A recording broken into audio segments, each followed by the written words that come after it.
tu amor, por tu infinito perdón. Gracias te doy por Jesús. Hermanos, que sea la paz de Dios sobre sus vidas, sobre sus hogares. Bueno, en este momento no cuento con los audífonos, pero le pido al Señor que en su misericordia se permita escuchar bien este audio a través del micrófono del celular. Que Dios sea tomando control de nuestras vidas, mis hermanos. Son tiempos que Dios ha estado probando, Dios ha estado haciendo en nosotros obra nueva. Y yo les digo que son tiempos donde el Señor está empezando una obra nueva en sus hijos, en su pueblo y en su iglesia. Una obra de restauración, pero también dentro de la restauración hay un tiempo de trato. El Señor anunció que entramos en un tiempo de primavera perpetua. Y en ese tiempo de primavera vienen muchas cosas tremendas para el pueblo de Dios, viene mucha bendición. No estoy hablando de forma carnal, sino ya en el ámbito espiritual. Pero para Dios bendecir a su pueblo, para Dios cumplir lo que Él se ha propuesto con su pueblo, primeramente Dios tiene que pulir a su iglesia. Ha sido un tiempo donde el Señor ha tratado mucho con el área del orgullo, de la soberbia y todavía sigue tratando. Es donde el Señor está empezando a pulir áreas, sacar lo que está de más de nosotros para que solamente sea lo de Él. Y Dios nos ayude, porque son tiempos donde verdaderamente sale a reducir cuál es nuestro verdadero carácter. Yo no puedo decir que sea perfecto por el hecho de que yo esté enviando un mensaje. Yo tengo sin tremenda cantidad de errores como persona, como ser humano. Entiendo que si el Padre me permite hacer esto es por la pura gracia y misericordia de Él. A pesar de que yo soy falloso, a pesar de ser lo que yo soy, a pesar de mis bajezas, de lo dañado que estoy, de lo dañado que estamos todos, porque sin excepción, mis hermanos, todos tenemos una naturaleza que está totalmente dañada. Somos buenos para dañar lo que Dios restaura, lo que Dios levanta.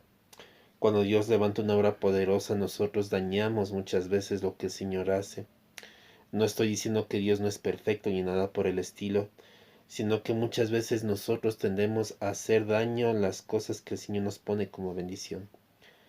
Y muchas veces el Señor por misericordia tiene que restaurar y levantar nuevamente por nuestra terquedad y necedad. Permitimos muchas veces que el enemigo meta cizaña en nuestros corazones, nos dejamos llevar por emociones, por sentimientos, escuchamos a la razón más que al Espíritu Santo y eso nos ha metido en muchos problemas y en muchos errores. Sin más preámbulos, mis hermanos, ya para entrar al tema de lo que se refiere al lugar santísimo, vamos primero a orar, mis hermanos, pidiéndole que el Señor tome control de nuestras vidas, de nuestro ser y que sea Él hablando, no yo. Esta es una cosa que le he pedido al Señor me permita terminar lo que son las 7 dispensaciones. Y el Señor sabrá lo que después Él permita. Primero entender que todo está bajo la voluntad del Señor y que no hay nada, mis hermanos, que se escape de su voluntad. Ponemos en las manos del Señor este tiempo y pedimos el Espíritu Santo que sea Él hablando, Padre. Señor, yo reconozco que nada tengo, Señor, en mis fuerzas y en mi yo, Señor, porque no es conocimiento, no es el saber más, no es cuánto yo sepa, cuánto entendimiento, cuánto haya aprendido o cuántas, Señor, Dios Todopoderoso, estudios haya tenido, Señor. Esto es, Padre, por la pura gracia y misericordia tuya, Señor. Yo te ruego en el nombre de Jesús, perdona mis pecados, perdona las iniquidades, perdona las rebeliones, perdona las rebeldías, Señor. Las veces que se han abierto puertas al enemigo, las veces, Señor, que hemos cogido, Señor, y hemos tomado lo tuyo y hemos pisoteado, Señor, tu sangre, Señor, cuando no hemos sabido valorar tu presencia en nuestras vidas. Perdónanos, ten misericordia.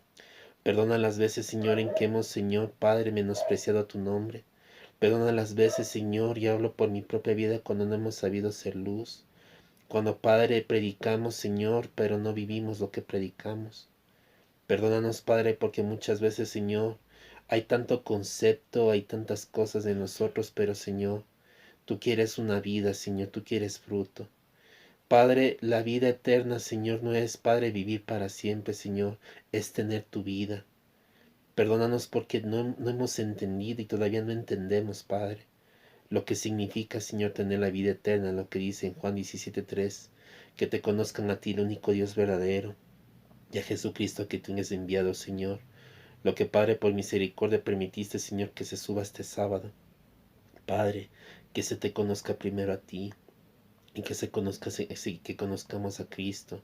Es recuperar la imagen que, Señor, fue, Padre, dañada en el Edén por causa de nuestros pecados e iniquidades. Señor, perdónanos. Perdona, Señor, las blasfemias, perdona las veces que hemos abierto puertas del enemigo. Perdona las inseguridades, la falta de fe, la incredulidad. Perdona, Señor, por mirarnos muchas veces solos. Muchas veces, Señor, Padre, desamparados, Señor, cuando tú estás con nosotros. Perdónanos, Padre, porque, Señor, queremos las cosas verlas por vista y no por fe, Señor. Padre, Señor, forma la fe de Cristo en nosotros. Ayúdanos a crecer, quita la dureza de corazón. Ayúdanos y te ruego, ayúdanos, te rogamos, te imploramos. Señor, socórrenos, Señor. Socórrenos de nosotros mismos, pues nosotros somos las principales piedras de tropiezo. Somos nosotros mismos quienes nos ponemos, Señor, Padre, tropiezo nosotros mismos. Ayúdanos, por favor. Usharababaya. Ayúdanos, Padre, Señor, a hacer luz en medio de las tinieblas, Padre, porque nos has puesto, Señor, para llevar la imagen del Hijo, no para, Señor, irnos al cielo, Señor, y no irnos al infierno. Perdónanos, Señor, porque te hemos buscado por intereses personales, aún, Señor, por salvarnos, Señor, de la ira, aún para estar a salvo, Señor, aún, Señor, porque queremos que en ti tengamos, Señor, promesas de cosas que nosotros pensamos en nuestras vidas que nunca íbamos a tener, Señor, cuando hemos permitido concupiscencia en nuestras mentes, Señor, en nuestros corazones, deseando lo que no has prometido, Señor. Padre, Señor, declarando, Padre, y aún tomando la palabra tuya, Señor, para tentarte. Perdónanos, ten misericordia. Señor, que sea usted hablando a través de este tiempo, que sea usted, Señor, ministrando, que sea usted, Señor, santificando este tiempo y que sea su Espíritu haciendo lo que tenga que hacer, Señor. Recibe la gloria, recibe el poder y el honor, Señor, en el poderoso y precioso nombre de Cristo Jesús. Amén y amén. Mis hermanos, seguimos en la dispensación de la ley. Les recuerdo, mis hermanos, que la cita bíblica que nosotros estamos teniendo como base está en Génesis 3, del 19 al 29. Perdón, mis hermanos, es Gálatas 3, del 19 al 29. La palabra del Señor dice de esta manera: Entonces, ¿para qué sirve la ley? Fue añadida a causa de las transgresiones hasta que viniese la simiente a quien fue hecha la promesa, y fue ordenada por medio de ángeles en manos de un mediador. Y el mediador no es de uno solo, pero Dios es uno. Luego, ¿la ley es contraria a las promesas de Dios? En ninguna manera. Porque si la ley dada pudiera vivificar, la justicia fuera verdaderamente por la ley. Mas la Escritura lo encerró todo bajo pecado para que la promesa, que es por la fe en Jesucristo, fuese dada a los creyentes. Pero antes que viniese la fe, estábamos confinados bajo la ley, encerrados para aquella fe que iba a ser revelada, de manera que la ley ha sido nuestro ayo para llevarnos a Cristo, a fin de que fuésemos justificados por la fe.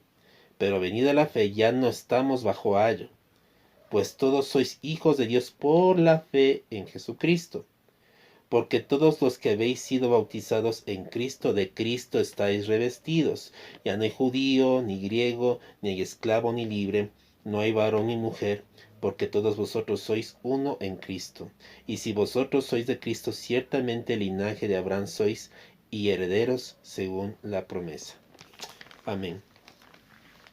Mis hermanos, si nosotros leemos el concepto de lo que aquí está hablando, te da a entender que la ley tenía el propósito de llevarnos a Jesucristo.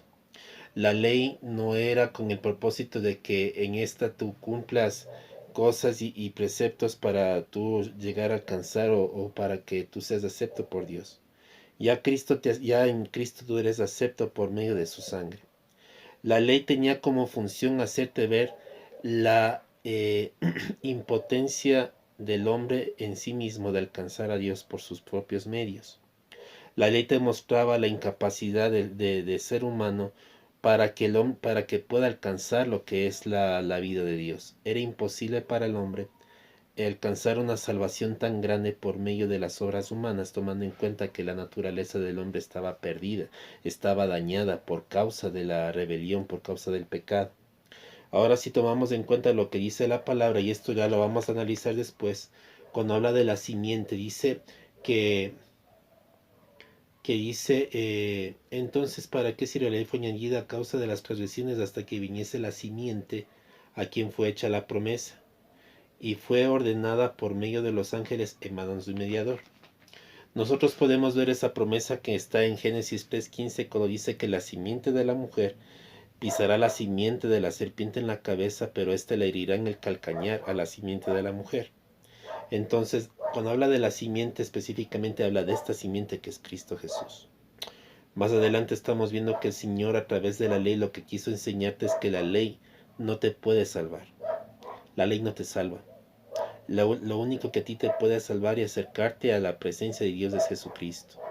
Dice la palabra de Dios que aquel que todavía está sujeto en la ley está bajo maldición, porque la palabra dice: maldito aquel que incumpliera todo lo que está en la ley para ponerlo por obra.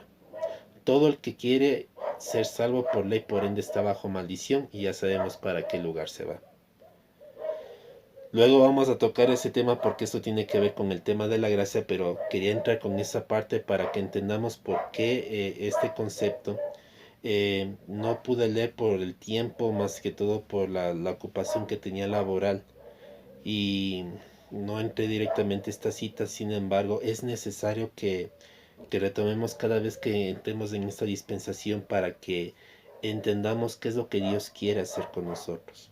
Ahora, antes de entrar al tema, hablando de lo que se refiere al tabernáculo, vamos a hacer un recuento acerca de lo que se refiere al tabernáculo. Hablamos del tabernáculo, hablamos del velo del tabernáculo, que tiene sus colores que representan los 4 evangelios. Luego ya vamos a entrar en un tema ya definido en lo que se refiere a esto. Hablamos de lo que es el altar de bronce en los atrios, lo que significa el abacro, o en este caso la fuente de bronce, el velo del lugar santo. Ya hablamos específicamente de lo que se refiere el candelabro, lo que se refiere los panes de la proposición, lo que se refiere al altar del incienso. Ya hablamos acerca de que existen 2 altares: el altar de bronce, que representaba el juicio de Dios, y el sacrificio constante que se hacía para poder expiar el pecado. En cambio, el altar del incienso representaba adoración, sacrificios de alabanza. Para dar sacrificios de alabanza tenías que ser totalmente lavado y purificado con la sangre de Cristo. Los machos cabríos del constante sacrificio de animales para la expiación de pecados era insuficiente para limpiar por completo al hombre. El sacrificio de Cristo nos completa y nos limpia por completo, dándonos entrada al lugar santo. Ahora vamos a tocar el tema del lugar santísimo. Dice la palabra: antes de entrar al lugar santísimo, donde estaba Dios, Moisés, que era el sumo sacerdote, tenía que pasar un velo. Este velo tapaba la presencia del Señor, que en este caso era el arca del pacto. Ahora, ¿qué era este velo? El velo principalmente era como los otros velos. Si vemos las características que aquí tenían los 4 colores, tenía el color azul, que ya hemos hablado que esto representa el Evangelio de Juan, porque habla específicamente de la presencia de Dios. Tenía el púrpura, que representa el Evangelio de Mateo, hablando de la realeza, porque aquí se presenta a Cristo como rey a los judíos. Te habla del color carmesí, que habla de Cristo Salvador, de la obra de sacrificio de Cristo, dándose a sí mismo por nosotros, hablándote de servicio hacia los romanos, Evangelio de Marcos, que ya le hemos hablado. Y que esto también, mis hermanos, va a entrar específicamente, mis hermanos, en lo que es también la gracia, para hacer un recuento y para que entendamos qué es lo que el Señor ha querido hablar. Y lino torcido o blanco, que es del Evangelio de Lucas, hablando de blanco, hablando de la pureza, mostrando a Cristo como hombre perfecto. El velo era de obra primorosa, pero esta diferencia de los otros velos, del velo de los atrios y del lugar santo, este velo tenía querubines, tenía diseños de querubines en este velo. Ahora, yo quería tocar este tema, mis hermanos, porque ¿por qué habían querubines? ¿Por qué era la situación de que justo en el arca del pacto habían querubines? ¿Por qué habían querubines que estaban justamente en el velo para entrar al lugar santísimo? Y la respuesta está en el libro de Génesis 3:24. Si nos acordamos, hermano, dice la palabra que Adán había pecado en contra del Señor, y una vez que ellos comieron el fruto del árbol de la ciencia del bien y del mal, la tierra fue maldita. Ahora, dice la palabra, vamos a leerle desde el 23. Y lo sacó Jehová del huerto del Edén, para que labrase la tierra de que fue tomado. Y echó pues fuera al hombre, y puso al oriente del huerto del Edén querubines, y una espada encendida que revolviese para todos lados para guardar el camino al árbol de la vida. En este caso el árbol de la vida es habla específicamente de la vida eterna. Para mí es una representación de Cristo Jesús. Pero tomen en cuenta lo que dice, que para guardar el árbol de la vida, tomen en cuenta que el árbol de la vida es el arca. Los querubines que estaban puestos al oriente, que era la entrada principal, específicamente la entrada era por el oriente. Los querubines estaban puestos para que todo aquel que quiera entrar al árbol de la vida, una vez que traten de cruzar, sean muertos. Los querubines se encargaban de cortar la vida de toda persona que se iba a acercar a la presencia de Dios, en este caso. Directamente ya a la presencia del Señor. ¿Por qué? Porque era esto por la misma naturaleza de pecado que tenía el hombre. Hemos hablado, mis hermanos, que el hombre no tenía capacidad en sí mismo de acercarse a Dios por sus méritos, por cuanto el hombre está contaminado, estamos contaminados, mis hermanos, de la maldad del pecado. Sin embargo, lo que nos hace tener acceso al lugar santísimo es justamente la sangre de Cristo. Ahora, la representación de los querubines es eso. Hace referencia específicamente a lo que pasó en el huerto del Edén. El hombre pecó en contra de Dios, entonces el Señor cierra la entrada al Edén y al árbol de la vida a través de querubines. Estos querubines cuidaban la entrada a través de una espada giratoria. El velo representaba eso, la figura de querubines presentaba de que el arca estaba resguardada para que ninguno entrase a la presencia del Señor por entrar, sino que solamente entraban aquellos que el Señor decide que entren. Así de sencillo. La entrada del reino de los cielos no es para todos, sino para los que el Señor en su misericordia ha sellado para su gloria y su honra. Entonces, mis hermanos, perdón.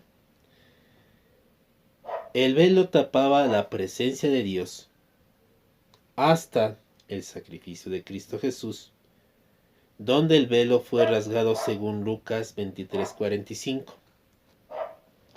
La palabra del Señor dice en Lucas 23:45, y el sol se oscureció, hablando ya cuando Cristo muere en la cruz, y el velo del templo se rasgó por la mitad.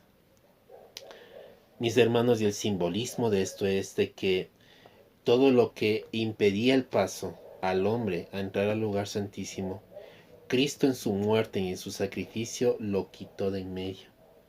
Para el hombre era imposible entrar a la presencia de Dios. Y era imposible que el hombre tuviese entrada directamente al lugar santísimo, por causa del pecado. El mismo pecado hacía que el hombre tuviese total cierre a la presencia de Dios. Pero Cristo nos da el acceso por medio de su muerte sacrificial para que nosotros tengamos entrada a la presencia del Señor. Como yo les dije desde un comienzo cuando empezamos el estudio del tabernáculo, la palabra tabernáculo es morada. Y lo que el Señor quiso desde un comienzo, mis hermanos, con el pueblo de Dios, era que el pueblo de Dios morase con Él, tuviese morada con el Señor. O sea, Dios morar en medio de ellos y ellos morar juntamente con Dios. que nosotros moremos con Él y Él con nosotros. El pecado nos impedía eso. El pecado nos apartaba. Cristo tuvo que abrir la puerta y tuvo que darnos el acceso por medio de sí mismo, lo que es el altar del incienso, para que nosotros podamos entrar al lugar santo y luego al lugar santísimo por medio de su sacrificio, por medio de su obra redentora, que ya vamos a ver la conclusión en la parte final, aunque todavía nos falta un tema que son las vestimentas sacerdotales. Ahora, el velo tapaba la presencia del Señor hasta que el sacrificio de Cristo, donde el velo fue rasgado según Lucas 23:45. Esto demuestra una vez más que Jesús es el camino a Dios. Si Cristo no murió en la cruz, el hombre no iba a tener entrada al lugar santísimo. Una vez que el velo fue rasgado, una vez que el velo fue quitado, todo aquel que por Cristo Jesús es nacido y lavado en su sangre, tiene entrada directa al lugar santísimo, en la presencia de Dios, por medio del sumo sacerdote que es Cristo Jesús. Que eso ya vamos a ver el siguiente tema. Ahora, el arca del pacto tenía varios nombres. Ya estamos ahorita ya en el lugar santísimo. Y en el lugar santísimo había este elemento que era el arca del pacto. El arca del pacto tenía 3 nombres. El arca del pacto primeramente, que significaba el testimonio del pacto de Dios con su pueblo. El segundo era el arca del testimonio, que es el nombre que más nosotros hemos mencionado, conocido, que demostraba la existencia de Dios, que Dios es Dios y que Dios existe y que solamente Dios es. Y número 3, el arca de la alianza, que daba testimonio de la alianza entre Dios e Israel. Ahora, la presencia del Señor y la presencia de Dios, hablando específicamente del arca, nos hace referencia a Éxodo 25, del 10 al 22, donde el Señor derrama su presencia en el arca, donde dice la palabra que los sacerdotes no podían entrar por causa de la presencia que estaba cayendo en el arca. Ahora, el arca estaba hecha de madera cubierta de oro por dentro y por fuera. Sabemos que la madera significa específicamente a Cristo como hombre. El oro representa la divinidad, representando a Cristo como Dios. Este medía 1,40 m de largo, 10 centímetros de alto y 10 centímetros de ancho. Dentro del arca estaban las copias del libro de la ley. Estaba el maná y la vara de Aarón que floreció. Todo eso lo podemos ver en Números 17:10. Por el tiempo no voy a avanzar mucho en la lectura bíblica, sino solo en lo necesario. Ahora, si nosotros entramos en la lectura con respecto al libro de la ley, los 3 elementos salieron de la propia mano de Dios. Si nosotros nos acordamos los 10 mandamientos fueron escritos con el dedo de Dios. Luego sabemos que Moisés quebró las tablas debido a la rebelión del pueblo de Israel, y luego Dios tuvo que volverlas a hacer. Y esto le tocó un periodo de 40 días y 40 noches 2 veces a Moisés. El maná, que sabemos que fue el pan que descendió del cielo. Este hace representación de Cristo cuando dice que Jesús es el pan de vida.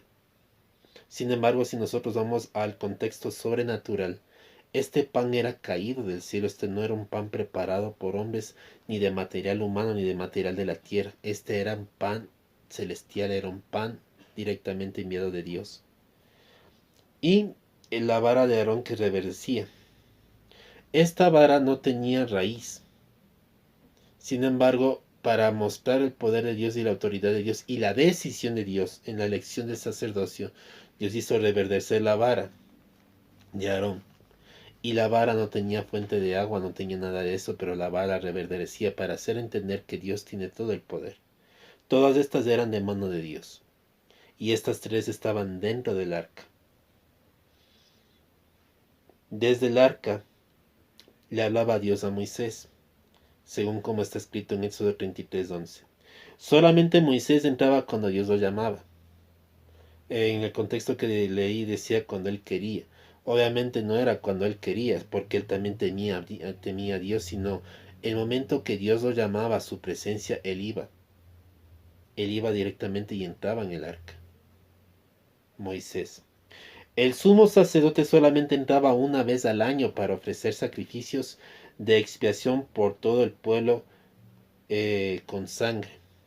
Luego vamos a entrar en detalle con esta parte de aquí en lo que se refiere a las vestiduras sacerdotales, porque aquí hay algo muy importante que, que quiero contarles acerca de los sacrificios anuales. Porque habían sacrificios que Dios aceptaba y habían sacrificios que por causa del pecado del pueblo Dios no aceptaba. Había una consecuencia y una señal, y esta señal era terrible, que mostraba cuando el sacrificio no era acepto, y tiene que ver con las vestiduras sacerdotales, pero eso lo vamos a ver en el siguiente tema.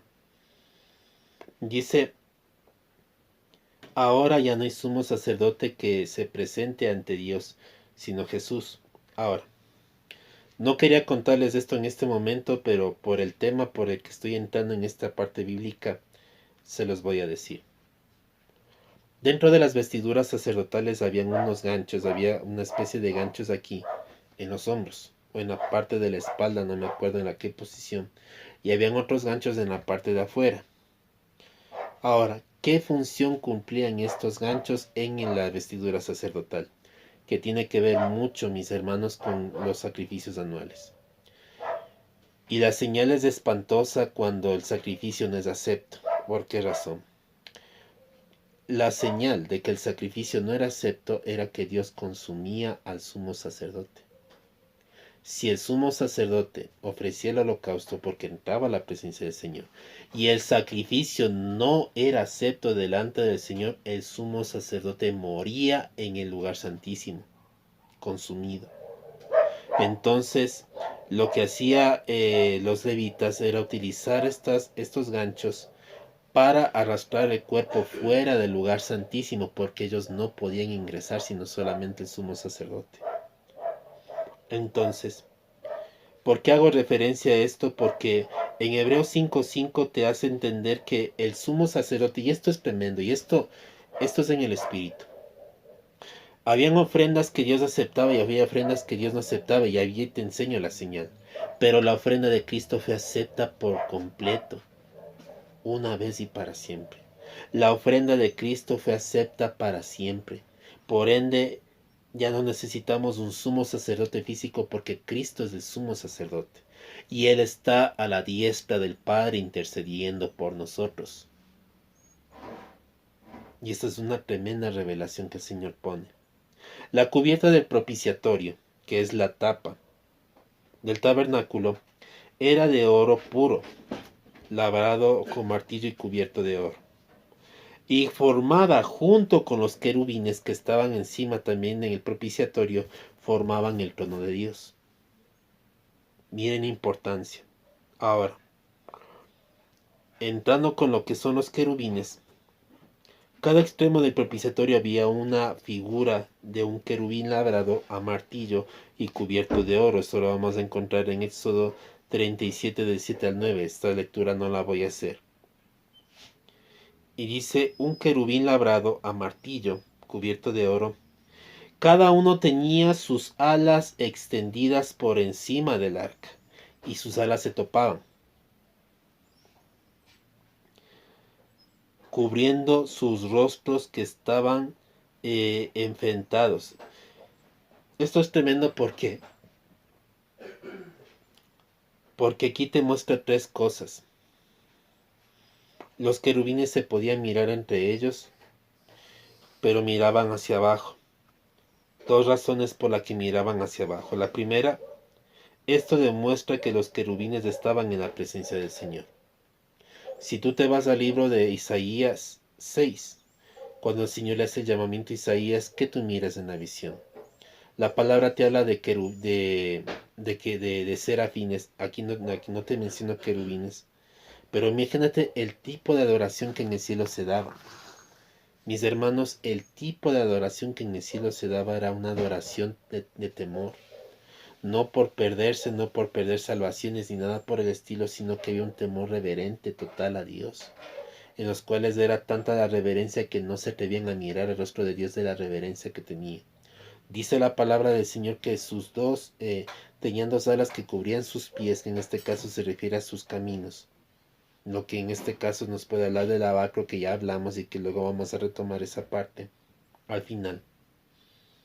Cubrían su rostro para no ver el rostro de Dios por la reverencia que tenía, y con dos volaban, tenían 6 alas.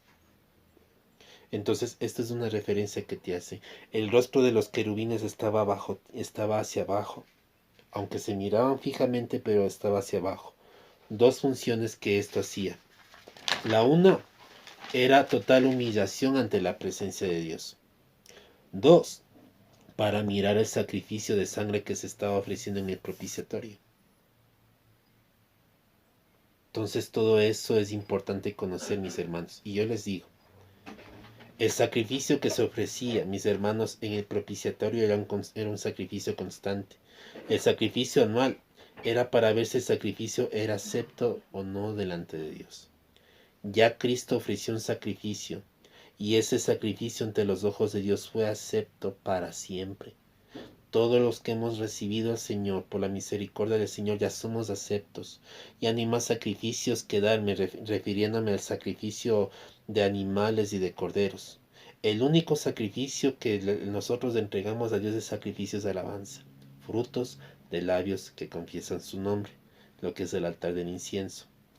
La conclusión, mis hermanos, de todo esto que hemos acabado de leer, hasta lo que es el tabernáculo, porque aún todavía nos falta leer lo que son las vestiduras sacerdotales. Mis hermanos, la puerta del atrio quiere decir que somos salvos, porque entramos a la presencia del Señor. La puerta del atrio somos salvos. En la puerta del atrio somos salvos. En el altar del holocausto, la sangre del Cordero de Dios es nuestra vida y la carne muere. 3. El lavacro es la palabra que lava nuestro diario andar. Recuerden, mis hermanos, que dice la palabra que nosotros ya fuimos limpiados y solamente faltaba limpiar los pies. En el lavacro te lavabas las manos y los pies. El lavarse las manos representa obras. El lavarte los pies representa el diario andar, lo que nosotros estamos en la vida cotidiana. Y ya no dependemos de las obras, porque todo ya lo hizo Cristo en la cruz. Lo que Dios nos limpia es de nuestra vana manera de vivir, llevándonos a la vida del reino. Ya no entramos por dependencia de obras, ya no entras porque necesitas, o ya no entras por obras para que en las obras tú te salves, sino que las obras del Cordero son las que te hacen entrar al lugar santísimo. Lo que tú haces para Dios lo haces por gratitud y por la semilla puesta en tu vida por causa del Señor. Ya no por obligación, ya no porque tienes que hacerlo. Mis hermanos, el Señor aborrece cuando una obra es hecha por obligación. Lo aborrece, no le gusta. Cuando tú fuerzas a alguien a hacer algo, supuestamente porque esto es el bien para él, lo que tú estás haciendo simple y sencillamente es forzar algo que Dios no ha mandado hacer. Hay personas que a veces fuerzan a hacer cosas a alguien que Dios no le ha mandado hacer. Y yo vuelvo a tocar nuevamente el tema de que muchas veces cuando te dicen que vas a perder tu salvación, para meterte miedo a ver si así te enderezas y dejas de pecar, como que si el pecado fuese algo moral. Y es una cosa que le ha hecho tanto daño a la iglesia de Cristo, y por eso no sabemos vivir la vida del reino. Porque no hemos entendido. Yo les digo, mis hermanos, todavía el Señor está sanando de mucho legalismo mi corazón. Porque yo he aprendido en escuelas cristianas donde el legalismo es fuerte, donde hay mucha condenación. De hecho, yo tenía una mentalidad en donde yo no aceptaba, mis hermanos, que el sacrificio de Cristo era suficiente. En otras palabras, que ya no había nada que hacer y que yo tenía que hacer algo, que tenía que yo buscar la aceptación de Dios si quería cesar. O sea, yo tenía que buscar. Todo eso se llama soberbia, orgullo. Todo eso. Porque no estaba aceptando la obra de Cristo pensando que yo tenía que ser merecedor. Nadie va a ser merecedor de la obra de Dios. Pero entramos por gracia. Yo por la pura misericordia del Señor, aún lo estoy discerniendo y deteniendo, o sea, lo estoy digiriendo, mis hermanos. Y no me arrepiento, mis hermanos, de lo que yo estoy recibiendo. Me siento muy bendecido. Me siento agradecido por Dios porque el Señor quitó muchas vendas de mis ojos con respecto a lo que yo creía. Pero aún hay que sacar cosas de mi corazón que tienen que ver con legalismo, porque todavía las hay. Con eso yo no estoy diciendo a mis hermanos que lo que quiero es libertinaje ni nada por el estilo, decir que ya con Dios ya somos libres, hagamos lo que quieras, porque eso también es una mentira del diablo. Decir que porque Cristo murió por tu vida y ya pagó los pecados tuyos, presentes, pasados y futuros, que tú puedas vivir una vida desordenada, vivir como tú quieras, y que puedas hacer lo que hacías en el mundo teniendo la seguridad de que Cristo te va a salvar, es engañarse a sí mismo. Porque Cristo no te salvó para simplemente librarte de la muerte eterna. Cristo te salvó para que en tu vida y en mi vida llevemos su vida. Ese es el propósito principal de la salvación. No es solamente salvarte de la era venidera. La salvación es un medio. Tú eres salvo y serás salvo hasta la eternidad por causa del Señor, porque no es tuya la obra. No depende de ti la salvación. Depende de aquel que te llamó antes de la fundación del mundo. Sin embargo, nosotros estamos en un proceso de santificación hasta que Cristo venga. Yo les soy sincero, mis hermanos, yo pensé que me iba a demorar más en el tema, pensé que este tema lo iba a terminar y lo tenía que dividir en dos secciones, pero dando gracias a Dios, el tema fue bastante corto, bastante sencillo. Y yo bendigo el nombre del Señor porque me permite entrar en ese tema y explicar algo más. Ahora, el velo del lugar santo, ya no de los atrios, porque en el velo de los atrios, lo que es la puerta del atrio, te muestra nuestra salvación por medio de Cristo. Ya hemos de tocar el tema acerca de los 4 evangelios, acerca de lo que es el evangelio de la gracia en los temas referentes a lo que es la dispensación de la gracia. Ahora, el velo del lugar santo es que tomamos un ministerio. Recordemos que el lugar santo representa los 5 ministerios tomando en cuenta las 5 columnas. Cada columna representa un ministerio, los dedos de la mano. El Señor nos dio 5 dedos, pero cada dedo tiene un simbolismo profético. El pulgar se refiere al apostolado. El índice se refiere al dedo, se refiere a la profecía. Este dedo de aquí, que es el dedo más grande, el dedo mayor, representa el evangelismo. El dedito de aquí representa el pastorado. Y el dedo meñique, que es el dedo que llega donde no llegan los otros dedos, perdón, que haga la señal así, así, que se estira, perdón, representa el ministerio del maestro. Y el Señor no puso de gana las cosas como son, y el Señor no hace las cosas por hacer así de sencillo. Mis hermanos, aún los números que en la Biblia están escritos tienen un significado profético y una señal profética. No están los números de gana. Muchas veces, y tenemos que pedirle al Señor dirección y perdón, porque muchas veces nosotros leemos números constantemente, no me refiero a los capítulos y versículos, sino números con respecto a fechas, con respecto a días de fiestas, y esos días tienen un simbolismo profético por algo, no están de gana ahí. El candelero, somos iluminados por el Espíritu Santo. Recordemos que el candelero representa el Espíritu Santo. El candelero es el único material que es hecho de oro puro. No tiene nada de madera de acacia, este es oro puro. El Espíritu es santo y santo. No tiene nada de hombre, no tiene nada de ser humano. Este es santo por completo. Santo, santo, santo. En la mesa de los panes, nuestro espíritu se satisface. ¿Por qué digo nuestro espíritu? Porque nuestra vida es en el espíritu. Antes éramos almas vivientes, ahora somos espíritus vivificantes. En el altar del incienso le adoramos. En el lugar santísimo le estamos tocando. Miren la cercanía a lo que Dios nos lleva a través de la sangre de Cristo. Esto no es cualquier cosa, mis hermanos. Esto es misericordia y esto es gracia y amor a la divina potencia. El tabernáculo nos muestra cuál es el camino a la presencia del Señor. Y te dice claramente la palabra en Juan 14:6. Jesús dijo, yo soy el camino y la verdad y la vida, y nadie viene al Padre sino por mí. Ahora, Cristo es la puerta del atrio. Los 4 evangelios te hablan de Cristo Jesús. La sangre de Cristo derramada en la cruz representa en el altar del holocausto. La palabra de Dios, que es la que lava nuestro diario caminar, representa el lavacro. Cristo es el verbo de Dios. Y el verbo estaba con Dios, en el principio era el verbo, y el verbo estaba con Dios, y el verbo era Dios. Los ministerios de la iglesia representan el velo del lugar santo. Los ministerios los da Dios. No somos nosotros los que tomamos el ministerio. Él es el que pone a quien quiere y Él llama a quien quiere.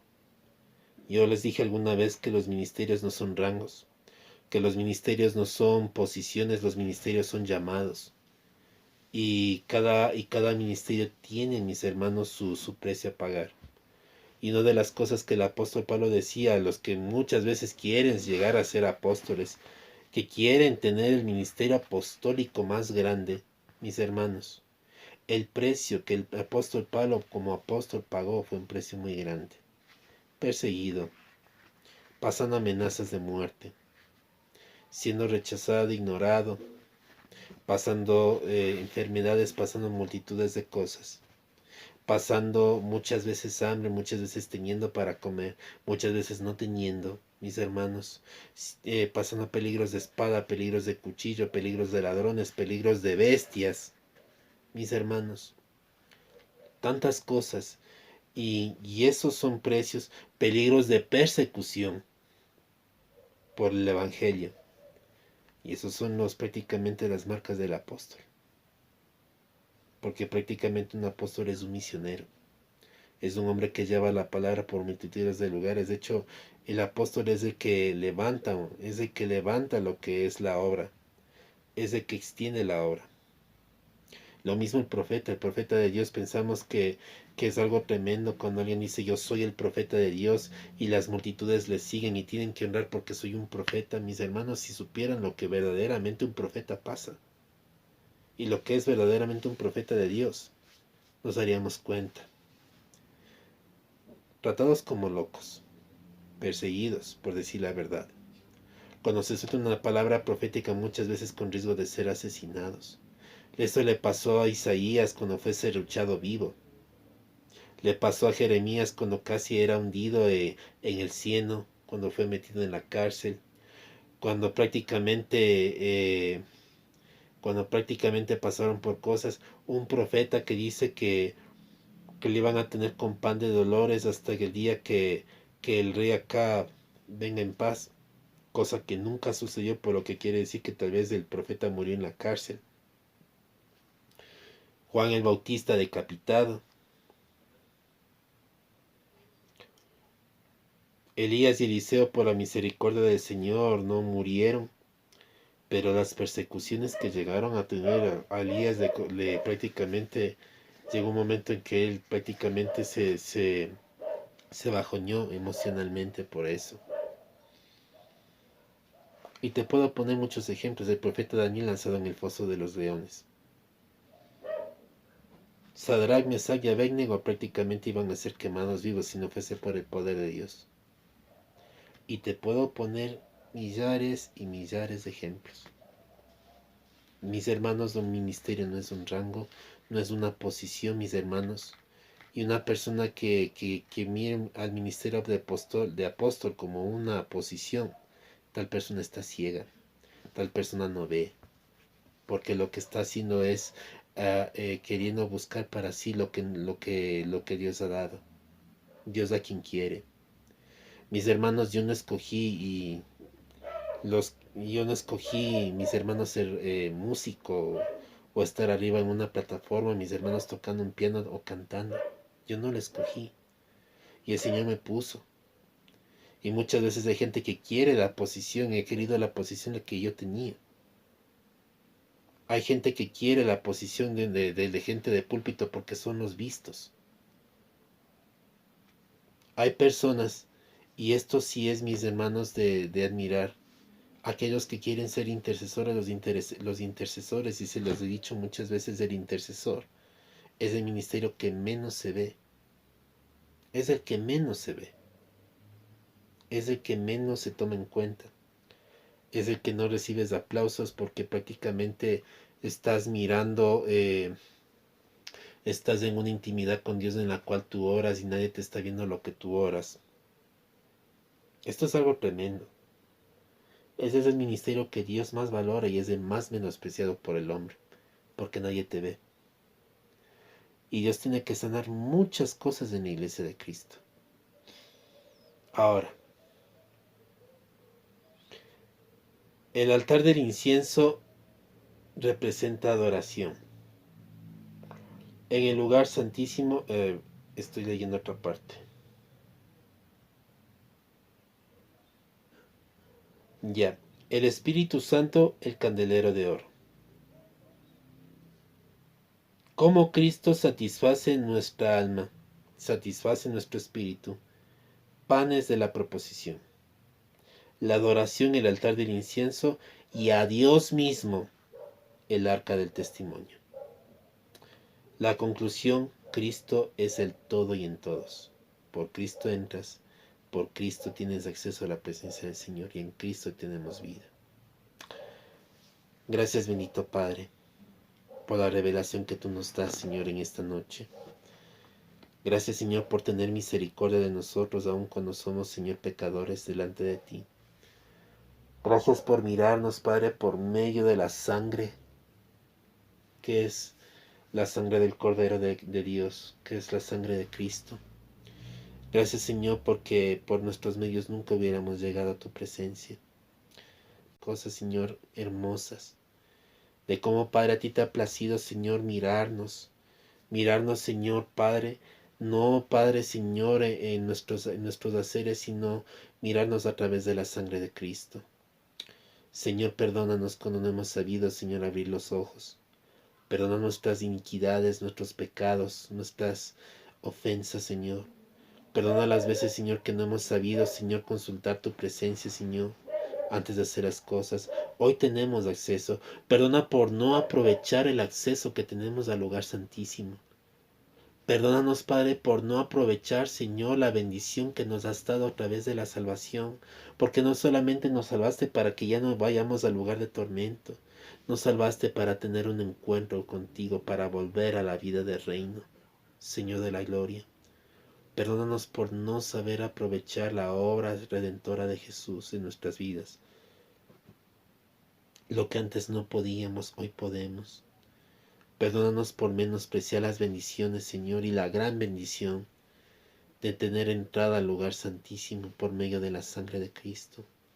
Perdónanos porque aún buscamos méritos, aún buscamos aceptación, aún buscamos, Señor, valoración y aún buscamos, Señor, que nuestra obra sea aprobada.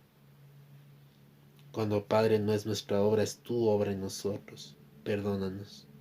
Ayúdanos, Señor. Perdona nuestras vidas. Perdona las bajezas y las falencias de nosotros, Señor. Gracias por este tiempo. Gracias por tu Espíritu. Señor, sella esta palabra en la vida de tus hijos, Señor, y en tus hijas. Y en aquellos, Señor, que en la posteridad, en tu voluntad, reciban esta palabra. Sea tuya la gloria, sea tuyo el poder y la honra en el nombre de Jesús. Amén y amén. Que Dios bendiga tu casa. Que Dios bendiga tu vida. Que Dios bendiga tu hogar, tu familia. Que Dios te enseñe a levantar un tabernáculo en tu casa. No me refiero a que hagas altares en tu casa, sino que aprendas a levantar un lugar donde tú puedas adorar al Señor en tu intimidad. Y esto en la oración, en la búsqueda. Nuevamente no te estoy hablando de implementos, de instrumentos, te estoy hablando de una vida con el Señor.